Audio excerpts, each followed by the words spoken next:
Hey, what's up, you guys? Welcome to Mahogany Sweets. Make sure you hit the like and subscribe button if you want to, as you already know. I'm coming to talk to you guys about this Carlee, right? Um, Carlithia Nicole Russell, known as Carlee Russell's abduction. So, I was looking into the story and I got some things to say about it.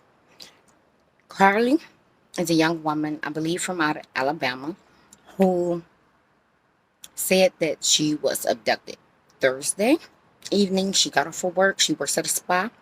She left for the road, went to Target, purchased some snacks, and on her way home from work, she said that there was a toddler on the side of the road. She called the police, even though I still have not heard the police recording of her supposedly calling the police about this toddler. But they said that she called the police, and then she called a cousin. She had stopped, gotten out her vehicle to check on the toddler, called her cousin. Her cousin heard a scream. She was abducted, disappeared, right? 2 days showed up later, Saturday evening, walking. You can see her on her parents' or neighbor's doorbell, walking home. Okay? She made it in. Her parents, I believe, called paramedics and things of that sort. Now, what she says happened between her screaming and dropping the phone, which they said that they found her vehicle on the side of the road with her phone in it, right? No trace of a toddler or anything like that. No trace of her or her abductor.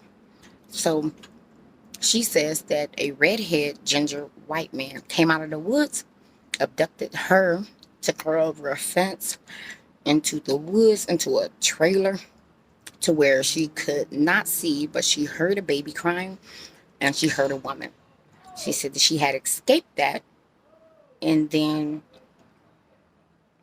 she was recaptured, brought back, put into a vehicle, taken to a home where she then woke up the next morning um, with a woman playing in her hair and feeding her crackers and cheese, right? And then she escaped again and luckily made it home.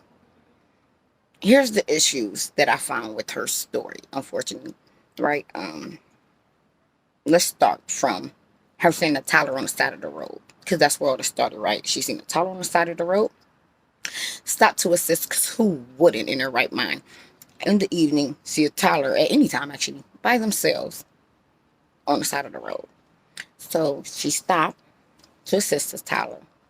Well, if that was true, she would not have been the only one who would have stopped the vehicle, number one. And number two, she wouldn't have been the only person who called the police. The police, FBI, says that they had no phone calls of not only a child missing, but none of anyone, passengers driving by, seeing a toddler on the side of the road. A person did say they drove by, they seen her vehicle and seen a gray car parked in front of it, right? Okay, so then she goes on to say she was abducted, which I'm going to show you a picture of her as well as a picture of her parents when I get done, well, towards the end of this video. But she says that that abductor took her over a fence into the woods. Well, he would not have been able to carry her and a toddler over a fence, especially now when she's a full-grown woman. She's fighting and resisting. She never mentioned anything about a gun, being at gunpoint, being ordered or told to do anything. So he wouldn't have been able to get her and that toddler into the woods. And she's not like a skinny girl. She's an average weight woman. So, he didn't successfully do that without other people seeing that happening, right? If you seen a toddler, then people seeing him and you and this toddler having a brawl. So they said that also that the only thing that they found on her was her shirt was a little torn and a scratch on her lip. Oh, my lipstick all faded. Ignore that. So anyway, no injuries to her at all. Just her lip and a scratch on her. A torn shirt. So that's that. Then she said she made it into the woods. She said they did not bind her in any type of way. They did not want to leave marks on her. So she was not bound by her legs or her feet. I don't even believe she mentioned being gagged. At best, I believe she said she was blindfolded. So how they were able to maintain her without a gun, without rope and string, without cuffs, something, I'm bewildered. Maybe they had superpowers like the X-Men or something, was able to bind her or something.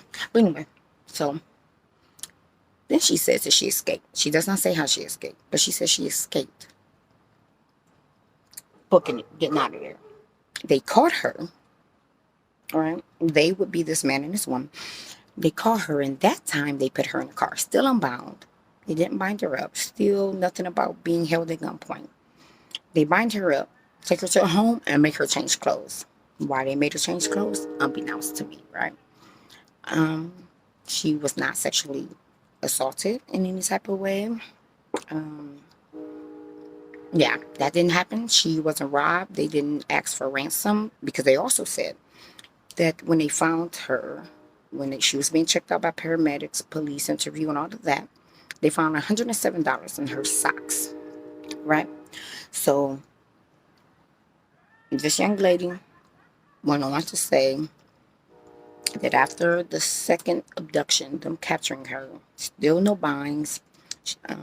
She said that she was in a car. Next thing she knows, she woke up the next morning, right? She's saying this as if she was knocked out, passed out, chloroform, something. No, she doesn't mention being knocked out. She doesn't mention being chloroform, but she mysteriously claims that she was in a car. The next day, she wakes up to being inside the home with her hair being played and all of that nonsense. Well, she escaped again, just so happened to be um, not that far away from home. She made it home to her parents. So none of this makes sense. None of it. First off, now there is truth that you have bad people who are using toddlers as bait. They even said cases where they have sent toddlers to knock on people's door, just a way for the perpetrators to get in, to distract the person. Most people are going to open their arms, their doors, let their guard down to a baby being abandoned and possibly or being hurt in some type of way. So there have been cases of that where people said it was a baby knocking at their door. The next thing they know, it was grown men in the bushes waiting to ambush them and stuff like that. But, right, they have a purpose. They want to rob you or something like that. So these people kidnapped her, didn't rob her. They made her change her clothes. They didn't take the $107. They didn't try to organ harvest her. They did not try to traffic her in any type of way.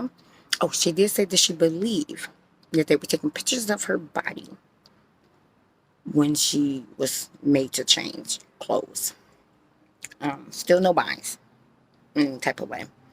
So these are things about her story that do not add up in any type of way, do not make sense in any type of way, and that has people baffled. I personally believe, because I'm thinking to myself, oh, you know what? Maybe this was a 16, 17-year-old girl who has parents who have a, tight grip on her. She's living a 23-hour lockdown type of lifestyle with her parents, and she needed a way out, right? She's the only child. They're investing all their time and energy and attention into her. She can't get out of the grips. She's not allowed to date, got to finish school, get into college, make her parents proud. And she's one of those children who desires to be the good girl, not doing anything disappointing parents. So she did this, wanted to get out and said, this is the only way. No, this is a 25-year-old woman with siblings, with her own job, with her own vehicle, but yes, living at home with her parents. So that had me wondering, what is her mental state? It also made it clear that she doesn't have a boyfriend, because if she had a boyfriend, he would have been right there as well with her parents making a plea for her to come back. Or if she did have one, that would have been the first people her parents told her to contact. They would have told them to contact. They would have contacted the boyfriend. She doesn't have one. I'm thinking, girl, if you want to just get out for a while, right? Because believe me, they tested for like a RAPE test. It would come back negative. They probably will find semen, but not forcibly there. They tested her for drugs. They found no drug, no alcohol in her system. So when you go to thinking like, what could be the motive to do something this outlandish, this bizarre? I'm thinking online dating. I think she lives a reclusive lifestyle with parents who probably are a bit overbearing and expect a lot from her, keep a tight leash on her, which is why at 25 she didn't feel like she could just tell her parents, I'm leaving, I'll be gone for a couple of days, you know. So I'm thinking like, okay, if you do have a parents where you will owe an explanation to, right, and you didn't want to tell them, oh, I met a guy online, right, because she had that link, that was the link up spot where her vehicle was at, because they said that she had stopped at Target after work that evening. She took a road with her. After work that evening, she stopped by Target, bought snacks. I guess for her little, camping trip, she needed some snacks, right? So she then heads on the road to go home, and that's when this happened. They said they found no snacks in the vehicle. So I guess maybe she wanted to give the baby, the toddler, some snacks. Um, no one, no one had reported a toddler missing. No one reported seeing a toddler on the side of the road. There's no abductor. They checked phone records and they stated that she had Googled paying for Amber Alert. So that had me thinking. They said that she Googled some other things about abduction, but it's other stuff that they're not going to release right now. And I think I know why they're continuing to investigate, because whatever guy she met online and was hooking up with for that couple of days, they probably want to find out how much he know, if he was in on this hoax, which I doubt that he was. I believe he should be cleared. What I'm wondering is, did she make that Google search about paying for Amber Alert before this happened, or was it while it happened? Because since, let's say that she made that search while everyone's still looking for her, thinking that she's gone. Maybe she thought like, oh, well, when they find out that I wasn't abducted, I was lying. I'm going to have to pay this back. How much would I have to pay? Or I was thinking if she did it beforehand. Because this was all just a ruse to confuse her parents. To not have to tell her parents the truth about where she was at, who she was with, what she was doing. But I don't think she expected to get this far. So it's possible that I don't know her developmental capacity, it seems to be very far behind to be this dramatic and this extreme, to go out with your little lie thing, not think things through, being extravagant, right? She couldn't keep it simple, like, oh, parents, I'm going to sleep over at my friends. Me and my co-workers, we're having a spa day. They work at a spa. Well, she works at a spa. I spend the night over at my co-worker's crib. Because her parents, I don't think she even had friends, to be honest. Her parents never mentioned anything about calling her friends to find out what was going on or whatever. So, I think that she had looked to see if she could pay for it. Maybe she thought Amber Alerts were paid for, and she was going to make a fake Amber Alert that she was missing to be able to show to her parents. I see, I was missing, yeah, strange, but this is just all so weird and so sad. I'm glad that there isn't really a toddler missing, that she is unharmed and wasn't missing, and that there's no abductor out there with a toddler abducting women to plan in here and babysit them, I guess, for 2 days. But she might have some type of mental delays. I'm thinking to go to this extreme. But she is a beautiful girl, Now, let me show you this girl. She's 25. She looked well-to-do and all of that. Let me see. Look, this is this beautiful young lady, bright, beautiful young lady who went to this extreme to do this. I'm on my porch, y'all, because they in there watching movies and... Nope, not that one. Am I going the right way? I don't think so. Sorry, y'all, that's other stuff. That's other stuff. But, like, this is her. This is Carlee. Oh, crap. My bad, y'all. Yeah, this is Carlee right here. Carlithia Nicole Russell. This is her right here.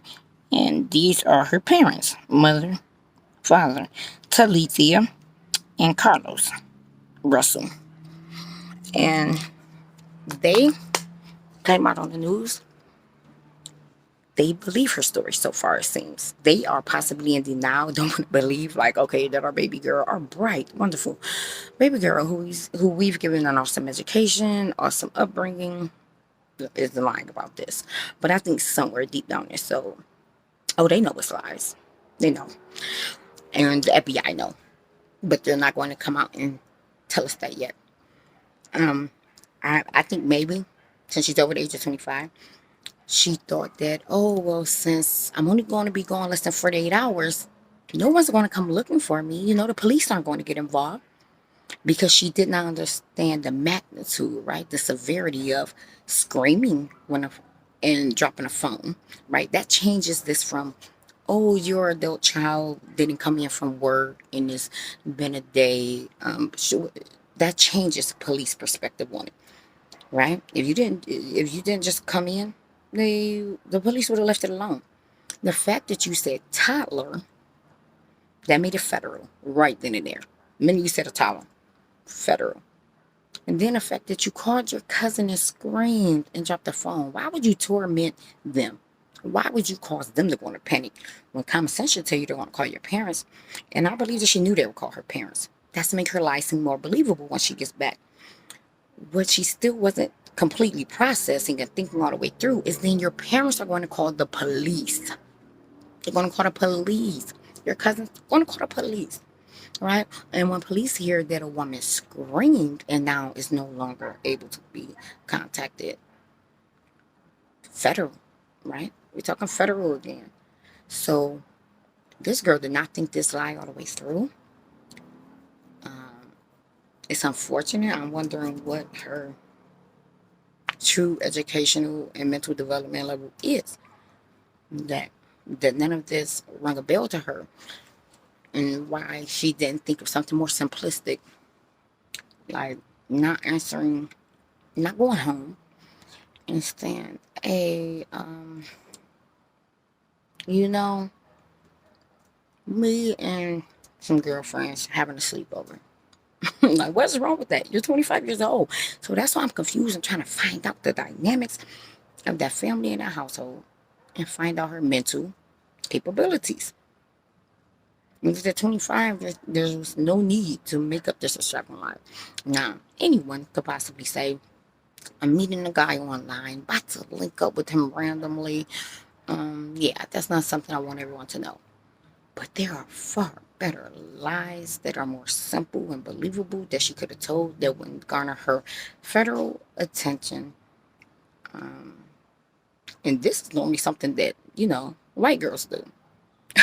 So I guess that you can say some Black Americans have assimilated very well to Western culture and ideology, because that is not something that Black people normally would do. Make up this extravagant lie about being abducted. Toddlers, woods. Yeah, that's not something that they normally would do. So she wasn't robbed. She had money on her. And I think she put in her sock because for some reason in her mind, she wasn't thinking that paramedics would check her out completely and that police would check her out completely. So she put it in her sock. Think like, oh, okay, they'll check my wallet, my purse. They won't find anything. No, they're going to have you undressed. They're going to screen you completely. So it's so unfortunate that she got herself caught up and wrapped up in this. It's so unfortunate that she put her family through panic and torture, as well as the public, because, we care about people. We care about children too, especially children. With all the ones we hear about having harm done to them, coming up missing and stuff like that. These things are important to us, right? We're in panic. We're praying. We're out looking and trying to investigate, the people in that area. They're worried now about sending their daughters out. So it's just like, girl, no, please. Think things through before you just jump out on a ledge trying to think of lies and scandals. Because it'd be so amazing to me that people will take a misdemeanor, right? They commit a misdemeanor, right? And we're going to say her misdemeanor was wanting to disappear for 2 days with a guy her parents probably wouldn't approve of, that she barely knows, possibly on some back page stuff. But then she committed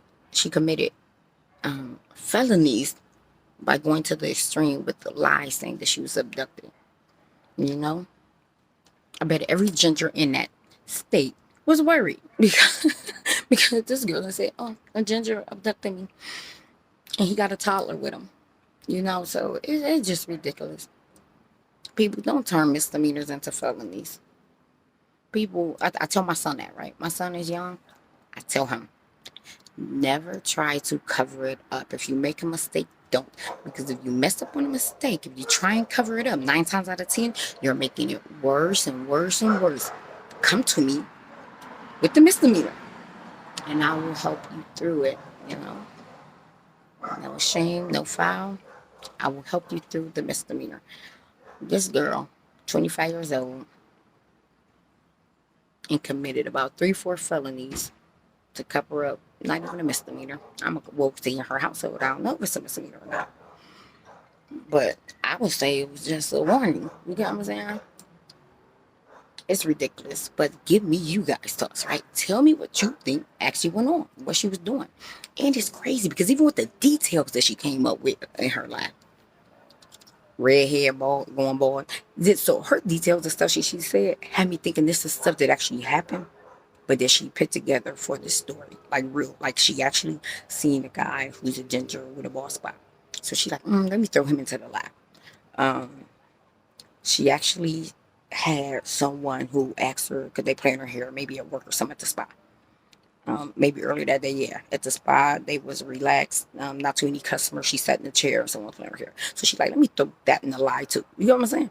Because it was just bizarre. Um, Tell me what you guys think. I think it's an online guy. Parents want to prove up. She doesn't know Will. He might even flew in on Thursday evening. She went to go link up with him. Maybe he gave her the $107. She wouldn't need to be on no back page stuff because she clearly was working. So I don't think it was actually even on that. I think it was still just on that link up, hotel link up. He flew in. She said, my parents will never allow me to just say I'm leaving for 2 days. Who knows? Maybe it was her responsibility. They ruled a house with an iron fist. Her responsibility. You be home after work. You babysit these kids or something. Like, I'm not sure. We need to find out more about the family dynamics. Someone was saying that her mother's body language was given in a way that she technically doesn't believe her. They said when they asked the mother, is there an abductor out there? That the mother said absolutely, but her head was shaking no. That she was like, absolutely. Meaning the mother knows deep down in her soul that girl's lying, right?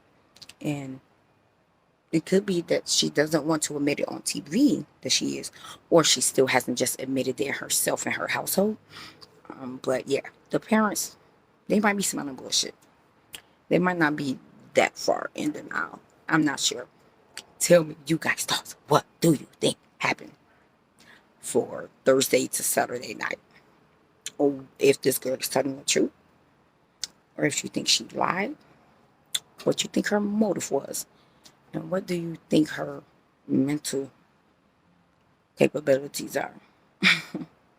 Thanks for watching. You guys have a great night and be safe.